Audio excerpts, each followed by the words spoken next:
সময়টা অগাস্টের শেষ দিকে। আমাদের বাড়ির পশ্চিম পাশে একটা বিল আছে। বিল পার করলেই অন্য গ্রাম, দূরত্ব 2 থেকে 2.5 কিলোমিটারের মতো। আমাদের বাড়ির পাশের রাস্তা থেকে শুরু একটা রাস্তা বিলের মাঝ বরাবর গেছে, যার শেষে একটা পুরনো পুকুর, যা পরিষ্কার না করতে করতে জঙ্গল হয়ে গেছে। ওইখানে প্রতিদিন জুয়া খেলা হতো। আমিও মাঝে মাঝে যোগ দিতাম, সাথে আমার এলাকার আরো 3 ভাই, মোট 4 জন। আমাদের 4 জনের ভেতর একজন সিনিয়র ভাই ছিল, যে আমার চেয়ে প্রায় 10 বছরের বড়। প্রতিদিনের মতো আমরা জুয়া খেলতে যাবার জন্য আলোচনা করি দুপুরের দিকে। বাকি 3 জনের নাম আকাশ, সুব্রত এবং সিনিয়র ভাইটির নাম পলাশ। দুপুরের আলোচনার সময় আকাশ বলে ওঠে ওর বাবা ওকে যেতে দিতে চায় না, কারণ তার বাবা তার কুকর্মের কথা জেনে গেছে। তাই আমাকে বলে আমি যেন সন্ধ্যার দিকে ওর বাড়ি গিয়ে কোনো অজুহাত দেখিয়ে ওকে নিয়ে আসি। আমি রাজি হলাম।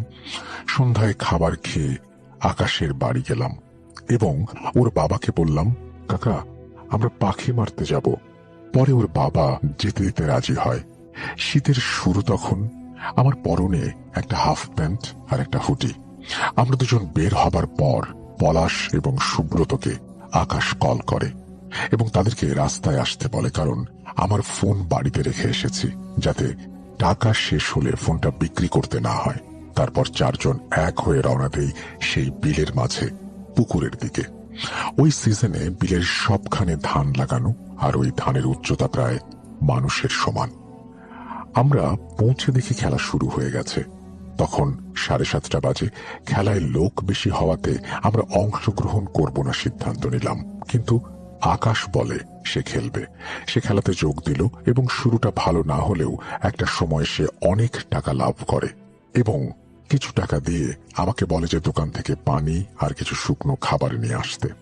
কিন্তু তখনই এলাকার কিছু লোকজন পুলিশ নিয়ে এসে আমাদের তাড়া করে 3 দিক থেকে। আমরা সামনের দিকে দৌড়াতে শুরু করি। সব টাকা পয়সা ওখানেই পড়ে থাকে। ধরা পড়লে পুলিশ ধরবে, পরিবার জানতে পারবে এবং আর কখনো ছাড়বে না। 5-6 মিনিট দৌড়ানোর পর হঠাৎ আকাশ আইলের ওপর শুয়ে পড়ে। যারা আইল চেনেন না তাদের বলি, আইল হলো 2টা জমির পৃথককৃত ছোট রাস্তা। ও পড়ে যাবার পর ওকে আমরা গালাগালি শুরু করি, পেছনে বিপদ, আর তুই ফাজলামি করছিস, এই বলে আমরা আবার দৌড় দেই। কিন্তু একটু সময় পর পেছনে তাকিয়ে দেখি আকাশ এখনো আসেনি। তারপর আমরা আবার ওইখানে ফিরে যাই। বিশ্বাস করেন রাসেল ভাই, তখন থেকে জীবনে অন্ধকার নেমে আসে। আকাশের কাছে এসে দেখলাম ও আইলের উপরে শুয়ে আছে। কাছে যেতেই দেখলাম ওর শ্বাস নিতে কষ্ট হচ্ছে। আমি বসে ওর মাথাটা কোলে নিয়ে জিজ্ঞেস করলাম, ভাই, তোর কি হয়েছে? কোনো উত্তর পেলাম না। ভয় আরো বেড়ে গেল। একটু পর শুনতে পেলাম আকাশ জোরে জোরে গোঙাচ্ছে। এইভাবে 2-3 বার গোঙানোর পর মুখ দিয়ে কিছু সাদা পদার্থ বেরিয়ে আসে। কিছু বুঝে উঠতে পারছিলাম না কাহিনী কি। আমরা আবার ওকে ডাক দিয়ে জিজ্ঞেস করলাম, কি হয়েছে ভাই? তারপর ও একটা দীর্ঘ শ্বাস নিয়ে সম্পূর্ণ নিশ্চুপ হয়ে যায়। আমরা কি করব বুঝলাম না। চারিদিকে লম্বা লম্বা ধান গাছ, সম্পূর্ণ নির্জন অবস্থা। আমি খেয়াল করলাম ওর শরীর আস্তে আস্তে ঠান্ডা হয়ে আসতে শুরু করেছে। পলাশ আর সুব্রতকে বললাম হাত পা ঘষা দিয়ে গরম করতে। আমি বুকে চাপ দিতে থাকলাম, কিন্তু কিছুতেই কোনো কাজ হচ্ছিল না। পলাশ ব্যাপারটা বুঝতে পেরে দৌড়ে পালানোর জন্য দৌড় দেয়। আমি জিজ্ঞেস করলাম, কই যান? উত্তরে বলল, অপেক্ষা কর, ডাক্তার নিয়ে আসছি। আমি আর সুব্রত অনেকক্ষণ বসে থাকলাম, কিন্তু কারো কোনো খবর নেই। ভয়ে আমার শরীর কাঁপছে। সুব্রত হঠাৎ বলে উঠল। আমি সামনের দিকে এগিয়ে দেখি পলাশ ভাই আসছে কিনা। আমি ওকে বারণ করে দেই, কিন্তু ও আমার কথা না শুনে দৌড়ে যায়। আমি ডেকে বললাম, ভাই, আমার একা ভয় লাগছে, আমি ভয়ে মারা যাব। সবাই চলে গেলেও আমি যেতে পারি না, কারণ আমি ওকে বাড়ি থেকে ডেকে নিয়ে এসেছি। চারিদিকে বিশাল ধান ক্ষেত, মাঝখানে আমি একটা লাশ নিয়ে বসে আছি। এটা ভাবলেও এখন আমার লোম শিউরে ওঠে। একটু পর খেয়াল করলাম সামনে থেকে আলো আসছে, সাথে অনেকজন লোকের চিৎকার। আমি কি করব বুঝলাম না। তাদের এগিয়ে আসতে দেখে আমি দৌড় দিলাম। অনেক দৌড়ানোর পর ক্লান্ত হয়ে বসে পড়লাম, কিন্তু দূরে আলো দেখে মনে হলো তারা আমাকে খুঁজছে। তাদের চোখে যেন না পড়ি, তাই ধান ক্ষেতের ভেতরে ঢুকে বসে থাকি। কিছুক্ষণ পর আবার বের হয়ে দৌড় দেই এবং অনেক দৌড়ানোর পর খেয়াল করলাম আমি একই জায়গায় দৌড়াদৌড়ি করছি, কারণ আমি যে খেতে বসেছিলাম সেখানে কিছু ধান ভেঙে নিচু হয়ে পড়েছিল। আমি আবারও দৌড়ালাম, কিন্তু সেই একই ঘটনা, আমি বারবার দৌড়ে একই জায়গায় ফিরে আসছি। গরমে গা থেকে হুডি খুলে খালি গায়ে হাঁটুতে হাত দিয়ে দাঁড়িয়ে রইলাম। ভাবলাম আইল দিয়ে দৌড়ালে একই জায়গায় বারবার ফিরে আসছি, তাই আইল দিয়ে আর যাব না। এবার ক্ষেত বরাবর যাওয়া শুরু করলাম। খালি গায়ে ধানের ভেতর দিয়ে দৌড়ানোর সময় পুরো শরীর কেটে যায় এবং অনেক চুলকাতে থাকে। আস্তে আস্তে গতি কমিয়ে হাঁটতে থাকি। শিশিরে সমস্ত শরীর ভিজে গেছে, শীত শীত করতে শুরু করে। ধানের পাতায় গা কেটে যাওয়ার ফলে শরীর জ্বলে আর চুলকায়। শীতে হাত পা নড়তে চায় না। অনেক বেশি দৌড়ানোর ফলে পিপাসাও পেয়েছে খুব। একটা সময় আমি আইল খুঁজে পেলাম। আমার মানসিক শারীরিক অবস্থা এখন এতটা খারাপ বলে বোঝানো যাবে না। আমি ভেঙে পড়ি, মাথা নিচু করে বসে ভাবতে থাকি কি হচ্ছে আমার সাথে। হঠাৎ সামনের দিকে তাকিয়ে দেখি আকাশ। আমি ওকে জিজ্ঞেস করলাম, ভাই তুই তাহলে আমাদের সাথে মজা করছিলি এতক্ষণ? কোনো কথার উত্তর দিল না ও। তারপর মাথা নিচু করে ভাবলাম ও মারা গেছে। এটা হয়তো আমার কল্পনা, কারণ আমি মানসিকভাবে দুর্বল হয়ে পড়েছি। সামনে তাকাই, দেখি আকাশ নেই ওখানে। আমি ভয় না পেয়ে নিজেকে বোঝাতে শুরু করলাম কল্পনাই ছিল আমার। আমি আরো সামনে এগোতে থাকি এবং কিছু দূর যাবার পর দেখি আমার এলাকার ছোট একজন বোন। অবাক চোখে তাকিয়ে জিজ্ঞেস করলাম, তুইও আমাকে খুঁজতে বেরিয়ে গেছিস? উত্তর পেলাম না। ভাবলাম ওর কাছে যাই, কিন্তু কাছে যাওয়ার সাথে সাথে ও হাওয়ায় মিলিয়ে গেল। আমি আবারও কল্পনা ভেবে বসে পড়ি। রাত তখন 2টার মতো বাজে। হঠাৎ মাথা উঁচু করে তাকাতেই চোখ যায় তালের ভিটা নামের একটা জায়গায়। তালের ভিটা থেকে সোজা 2টা জমি হাঁটলেই রাস্তা, আর আমি যদি রাস্তায় পৌঁছাতে পারি তাহলে বাড়ি যেতে সময় লাগবে 30 থেকে 35 মিনিট, কারণ আমি অন্য গ্রামের কাছে এসে পড়েছিলাম। খুশিও হই, আবার ভয়ে শিউরে উঠি, কারণ ওই তাল গাছের ভিটায় ছিল অনেক ভয়ঙ্কর কিছু। ওই জায়গার মালিক ওইখানে মারা যাবার পর কেউ ওখানে চাষ করেন। আস্তে আস্তে তাল গাছ হয়ে জঙ্গল হয়ে যায়। তারপর ওর নাম হয় তালের ভিটা। তাল গাছের ভেতরে একটা বাঁকা আম গাছ ছিল। ওই গাছে মনে হয় আজ অবধি 10 থেকে 15 জন গলায় দড়ি দিয়ে মারা গেছে। আরেকটা ব্যাপার হলো, ওই গ্রামের সব অকাল মৃত্যু এবং আত্মহত্যা করা লাশগুলোর শেষ কাজ ওই তালের ভিটায় হয়। ভাবলাম একা একা যাওয়া ঠিক হবে কিনা। তারপর ভাবলাম আমার যা অবস্থা, যত তাড়াতাড়ি সম্ভব এখান থেকে বের হতে হবে। আস্তে আস্তে গিয়ে উঠলাম এবং কোনো সময় না নিয়েই হাঁটা শুরু করলাম।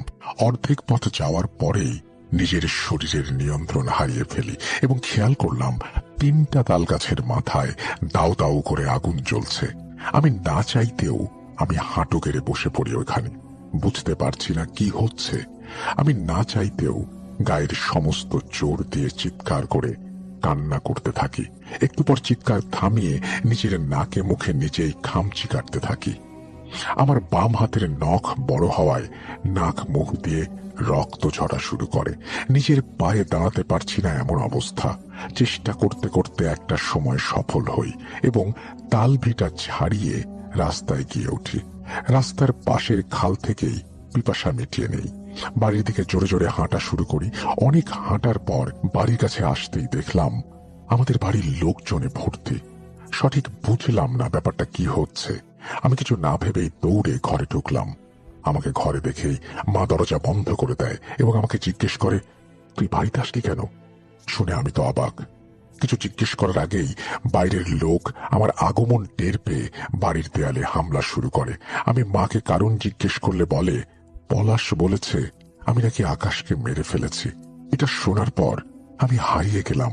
আমি বাবাকে জিজ্ঞেস করলাম, পলাশ কোথায়? বাবা বললেন উনি জানেন না। বাইরের কোলাহল বেড়েই চলেছে। আমি রাগে আলমারির নিচ থেকে বড় একটা দা বের করে ছুটে যাবার চেষ্টা করলাম এবং চিৎকার করে বললাম সবাইকে, মেরে ফেলবো, আমাকে আসতে দে। কিন্তু তখনই মা আমার সামনে বাধা হয়ে দাঁড়ায় এবং বলে, কি করছিস তুই? ওরা তোকে পেলে মেরে ফেলবে। আমি শুনতে চাইলাম না, কিন্তু বাবা মা জোর করে আটকায় আমাকে। কারণ আমি বাবা মার একমাত্র সন্তান। তখন রাত বাজে 4টা। ঘন্টাখানেক পরে পুলিশ আসলো এবং আমাকে থানায় নিয়ে গেল। যেহেতু একজন সাক্ষী নিজের চোখে দেখেছে আমি নিজের হাতে আকাশকে হত্যা করেছি, তাই লাশটা পোস্টমর্টম করলো না। আমার জীবন শেষ হতে চলেছে, কারণ সুব্রত তখন পলাতক, আর আমার কোনো কথা কেউ বিশ্বাস করছে না। আমি কেন মারলাম তার কারণ না বলাতে আমাকে প্রতিদিন রিমান্ডে নেওয়া হতো। আমি যতক্ষণ নিস্তেজ না হতাম ততক্ষণ নানাভাবে আঘাত করা হতো। এইভাবে 6 দিন যাবার পর সুব্রতকে পুলিশ খুঁজে পেল এবং জিজ্ঞাসাবাদ করার পর তার কথার সাথে আমার কথার মিল পেয়ে লাশটা পোস্টমর্টম করার সিদ্ধান্ত নিল। কবর থেকে লাশ তুলে পোস্টমর্টম করার পর রিপোর্ট অনুযায়ী তার মরার কারণ হল ব্রেন স্ট্রোক। আমি আর সুব্রত ছাড়া পেলাম এবং পলাশীর মিথ্যা সাক্ষীর কারণে অনেক টাকা জরিমানা করল আদালত। কিন্তু এখনো সমস্যা ঠিক হয়নি। আকাশ মরে গিয়েও আমার জন্য ভয়ঙ্কর রূপে জীবন্ত হয়ে উঠেছে। আমি তার ডাক শুনতে পাই মাঝে মাঝে ঘুমের ঘোরে। কাউকে কিছু বলি না। প্রথম কিন্তু একদিন রাতে আমি আমার রুমে একা শুয়েছিলাম, হঠাৎ অনুভব করতে পারি আমার পাশে কেউ শুয়ে আছে। এত বাজে গন্ধ আর শ্বাসকষ্ট হচ্ছিল আমার। আমি পাশে ঘুরতেই দেখি আকাশ আমার দিকে তাকিয়ে। আমি চিৎকার করলাম, আর চিৎকার শুনে বাবা মা দরজার কাছে এসে আমাকে দরজা খুলতে বলে। আমি দরজা খুলতে যাব, তখনই আকাশ আমাকে আঘাত করা শুরু করে। আমি আকাশের হাত ধরে আটকানোর চেষ্টা করলে ও আমার হাতের আঙুল ভেঙে ফেলে। আমি ব্যথায় কাতরাচ্ছি। বাবা মা অনেক চেষ্টা করে ভেতরে আসতে পারছে না। হঠাৎ সব ঠান্ডা। আমি হামাগুড়ি দিয়ে দরজার কাছে যাওয়ার চেষ্টা করি, কিন্তু তখনই আকাশ বলে ওঠে, তুই আমার সাথে চল ভাই। তারপর কান্না শুরু করে।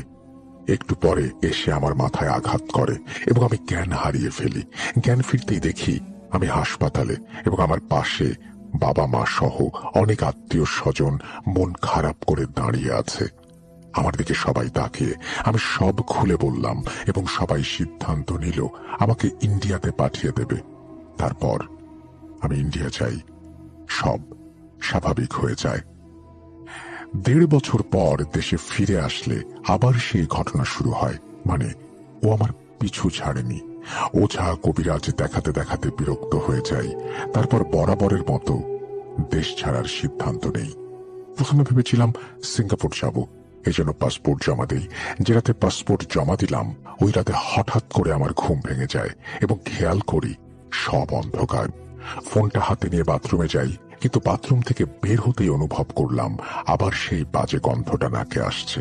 আমি কিছু খারাপ হবার আগেই দরজার কাছে যাই এবং দরজা খুলতে যাব, তখনই বিকট কণ্ঠে শুনতে পেলাম, তুই এই জায়গা ছেড়ে কোথাও যাবি না। আমি দরজা খুলে অন্য রুমে চলে যাই এবং বাবা মাকে সব বলি। বাবা মা আমাকে নিয়ে একজন নামকরা কবিরাজের কাছে যান।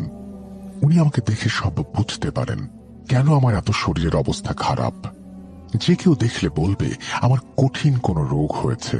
উনি একটা গোল বৃত্তের ভেতরে একটা তারার মতো আঁকা জায়গায় 5টা মোমবাতি জ্বালিয়ে আমার চোখে কালো কাপড় বেঁধে আকাশের আত্মাকে ডাকার চেষ্টা করেন, কিন্তু সফল হন না। তারপর আমার বাবা মাকে ডেকে বলেন ওই আত্মা বশে আনা সম্ভব না, তাই আমাকে যত তাড়াতাড়ি সম্ভব ওর নাগালের বাইরে পাঠিয়ে দিতে হবে এবং সেটা করতে হবে আগামী অমাবস্যা রাতের আগে, না হলে আমার বড় ক্ষতি হয়ে যাবে। অমাবস্যা হতে বাকি আর মাত্র 8 দিন। তাই বাবা মা আমাকে ভারতে পাঠানোর সিদ্ধান্ত নেন, কিন্তু বাবার একজন বন্ধু ছিল, উনি বললেন আমাকে লিবিয়া পাঠাতে, যাতে ইউরোপে গিয়ে জীবন সাজাতে পারি। প্রথমে রাজি না হলেও পরে আমার বাবা মা রাজি হলো। পাসপোর্ট জমা দেওয়ার পর আমার ভিসা আসলো। তারপর আমি এখানে চলে আসি। বিশ্বাস করেন, লিবিয়া এসেছি এত মাস হলো, এর মধ্যে 1 মিনিটের জন্য আমি হাসতে পারিনি। মনে হয় নরকে আছি। আসলে কেউ না আসলে বুঝবে না জায়গাটা কতটা ভয়ঙ্কর। আর কিছু বললাম না। লিসেনারদের কাছে ক্ষমা প্রার্থী যদি ঘটনাটি ভালো লাগে। আপনাদের অনেক ধন্যবাদ এতক্ষণ আমাকে শোনার জন্য।